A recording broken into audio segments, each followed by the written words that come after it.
সাংস্কৃতিক জগতখনৰ বাবে আহি পৰিছে পুনৰ এক বেয়া খবৰ। হয় বন্ধু বান্ধৱীসকল, আপোনালোকে ঠিকেই শুনিছে। সকলোৰে প্ৰিয় অভিনেতাজন বৰ্তমান অসুস্থ। গুৰুতৰভাৱে অসুস্থ হৈ পৰিছে সকলোৰে মৰমৰ তথা প্ৰবীণ অভিনেতা জয়ন্ত ভাগৱতী। ইতিমধ্যে সকলোৰে পৰা অভিনেতাজনে বিচাৰিছে সহায়। বহু আৰ্থিক সংকটত ভুগিছে অভিনেতা জয়ন্ত ভাগৱতীয়ে। দীৰ্ঘদিন ধৰি শাৰীৰিক সমস্যাত ভুগি আছিল জনপ্ৰিয় অভিনেতাজনে। বৰ্তমান গুৱাহাটীৰ এখন ব্যক্তিগত চিকিৎসালয়ত চিকিৎসাধীন অৱস্থাত আছে প্ৰবীণ অভিনেতা জয়ন্ত ভাগৱতী। চিকিৎসালয়ৰ বিচনাৰ পৰাই অভিনেতাজনে বিচাৰিছে ৰাইজৰ আশীৰ্বাদ। অসমীয়া চিনেমা জগতত বহু ছবিত অভিনয় কৰা জ্যেষ্ঠ অভিনেতা জয়ন্ত ভাগৱতীয়ে চিকিৎসালয়ৰ বিচনাতে নিজে ৰচি উলিয়াইছে গীত।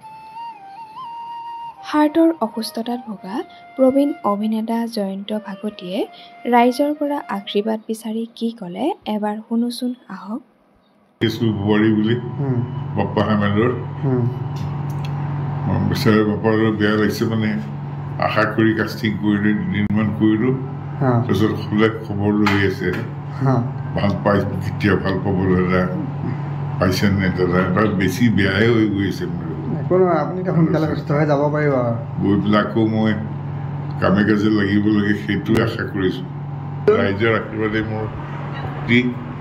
যোৱাবাৰো এনেকৈ অসুস্থ হৈছিলোঁ, ৰাইজৰ আশীৰ্বাদে মোৰ তাকো এপাব লাগিছিল। আজি 2 বছৰ আগত এইখন হস্পিটেলতে, তাৰপিছতে আকৌ যোৱা জানুৱাৰী মাহত চিনেমা শ্বুটিং কৰা থাকাৰ সময়তে NRCখন কৰি আছে, হঠাৎ গা বেয়া লাগিলে, তাৰপিছতে আহিলোঁ এনেই এই মেডিকেল কলেজত ডক্টৰ প্ৰণৱজ্যোতি ভট্টাচাৰ্যী তেখেতক মই হাৰ্টৰ হেৰি কাৰণে সুধিছিলোঁ, ক'লে নহয় আপোনাৰ পেচমেকাৰ লগাব লাগিব। তাৰপিছতে লগে পেচমেকাৰ লগালে। তাতে সেইখিনি সময়ত চৰকাৰে মাননীয় মুখ্যমন্ত্ৰী মহোদয়ে মোক গতিকে পেচমেকাৰ হয়তো কৰি দিলে, চবেই জানে। সেইখিনি ৰাতিটোৰ ভিতৰতে পেচমেকাৰ লগালোঁ।